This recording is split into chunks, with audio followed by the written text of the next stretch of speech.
Hey, I want to watch this video here as well. This is kind of Zenless Zone Zero a over good Wuthering Waves. a good video to bounce off of from the last one we just watched, actually. It's kind of perfect.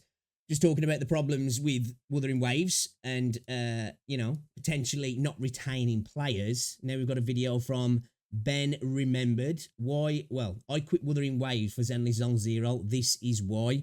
I think there's a lot of people who have hopped off at the moment, but as I said, it's because it's the new spicy thing. It's the honeymoon period. It's the new game, so of course that's going to be a thing. But let's see why he quit for ZZZ. I prefer Zenless Zone Zero over Wuthering Waves. I'm just gonna go ahead How dare you? and say it. And here exactly is why. I've basically burned it down to 3 different points. However, Okay. there is definitely one giant downside.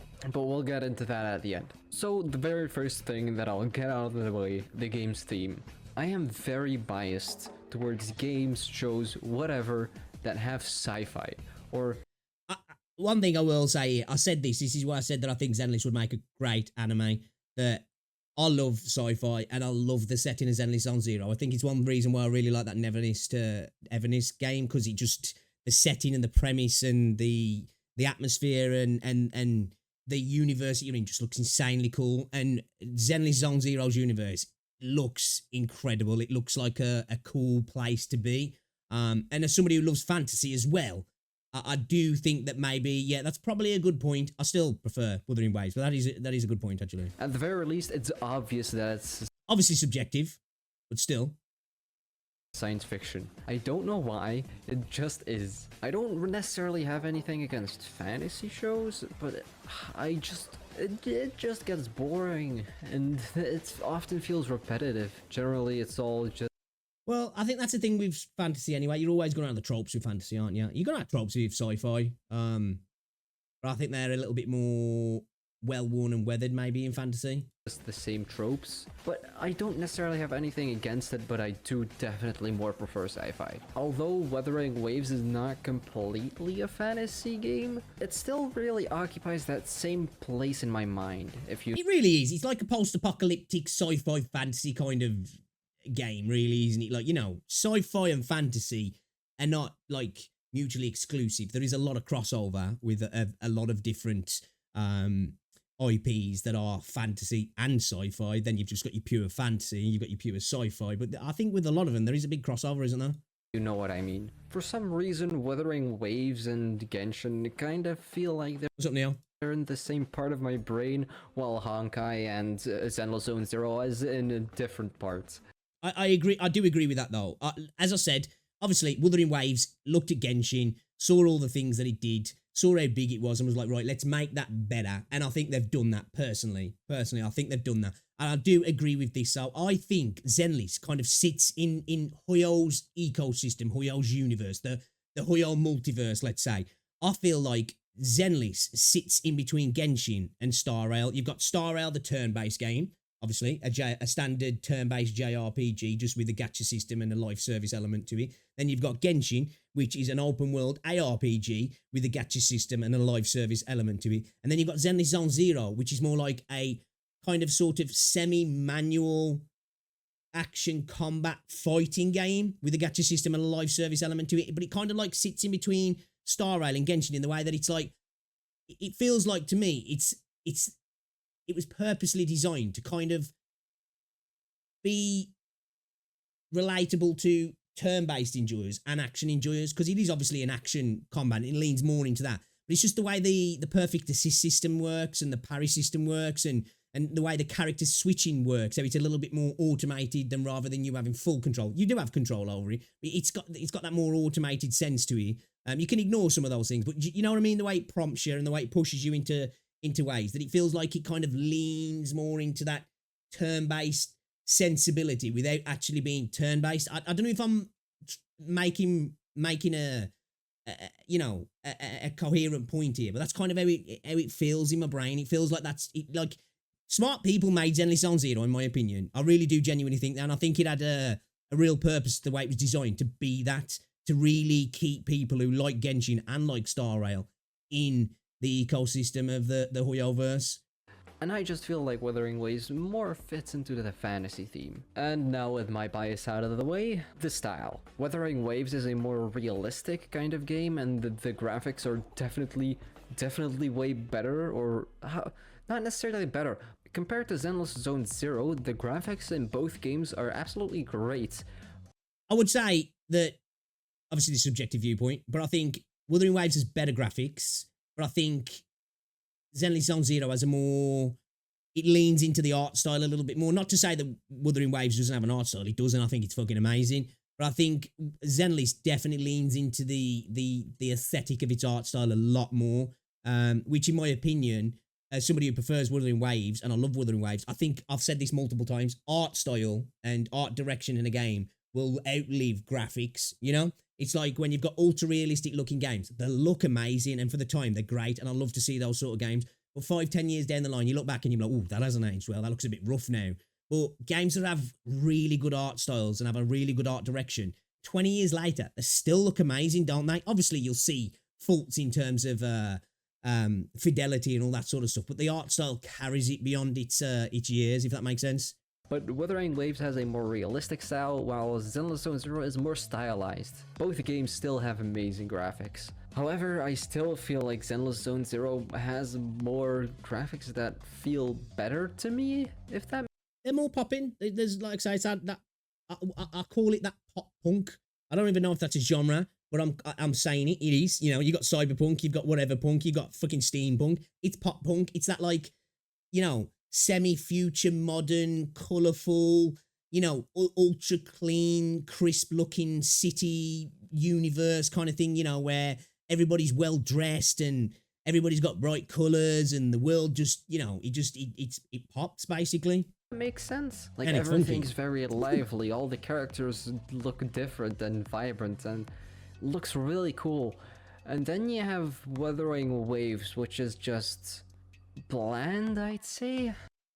Obviously, this is his subjective viewpoint, but I'm going to massively disagree with that. I don't think the game's bland at all. I think it's probably darker, if that makes sense. It's not a dark game because it's a gacha game and it's still quite, you know, beautiful and vibrant, but I definitely think it feels a little bit more adult, if you will, than because Star Rail to me feels a little bit like that. Star Rail's beautiful, but it feels a little bit more like it leans into that, maybe sometimes, not all the time, being a little bit darker, where Genshin's a lot more brighter and vibrant, and I feel that Zenless is like that as well. But yeah, definitely wouldn't say bland in my opinion, but obviously that's his opinion. This is talking more about the world, not about the characters themselves. The characters in Wuthering Waves definitely look really good, but even then, I really like the designs of Zenless Zone Zero more. So what I'm again, subjective. I think when you create open worlds, you're gonna maybe have a little bit more generic looking areas because it's just larger, and you know, you can't make everything, you can't put so much into every square inch of the map because it's much larger. Zenless does look amazing, and some of the environments look amazing, but to be fair, when you're in a lot of the combat instances, a lot of them are very samey and repeated as well. So, you know, I think that's definitely a negative towards Zenless, and some of the areas are quite bland. At the start, they get a little bit better as you go on, which kind of reminds me of Snowbreak. That's a massive problem Snowbreak had at the start of when that came out. It was just all the same. It was just like all the instances were just boring and bland.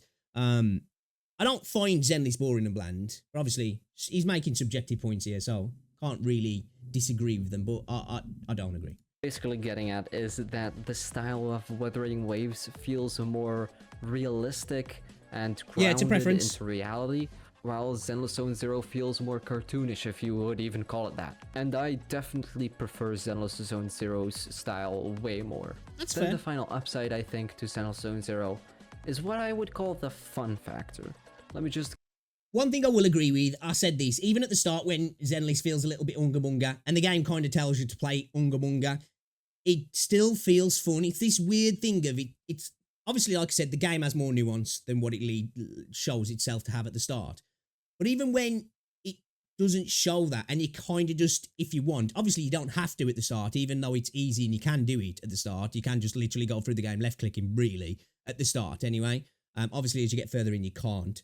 But even kind of doing that, it's still fun. I don't know where it really does a good job at that. I don't know how, but it gets in my brain and I'm having fun, even though I kind of know that at the start I'm playing in a really simplified way, although there is more nuance to come. So I do agree with that. The game is fun. Quickly get up a clip from Tectone. All right, let's continue here. Target demographic, furries and Zoomers. I feel like a lot of people who are older Yeah, I agree with that. aren't really going to enjoy this game too much because this is for much more of a Zoomer ADD audience and for furries, but it is what it is. Honestly, I absolutely agree. I agree with that, to be I'm fair. not gonna go against it. Let's be honest here. And I feel like I am more inside of the demographic for Zenless Zone Zero. Well, so what is he? What is he? Is it the age or is he a furry? Rather than Wuthering Waves. both. To me, everything feels more fun, which is more what I would like in a gacha game. In Zenless Zone Zero, everything from the story to even just the very font that they use for text feels really fun in my mind. It feels like everything's been chosen to be more fun rather than serious. And that's more what Yeah, I I agree kind with of that. look at Definitely for agree with gacha that. games. I'd rather have something much more fun. However, there's one downside to Zenless Zone Zero. And well, let me say it like this. Wuthering Waves, initially, when it was released, it had some issues, and the developers responded immediately.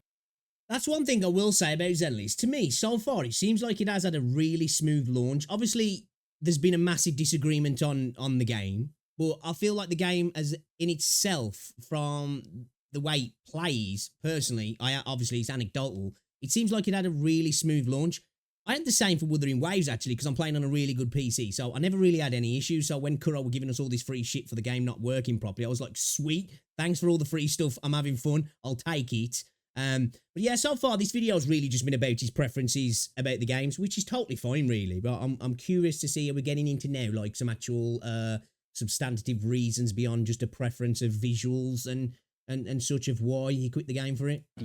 At least that's what I got from the whole situation. Everyone was happy that the developers talked to the community and how they even tried to compensate the issues with rewards in game. However, with Zenless Zone Zero, the main issue that people were mad about when it TV first came system. out, and I don't know if it still is, but it's about that the game is not difficult enough. Seeing as this is the main- Okay.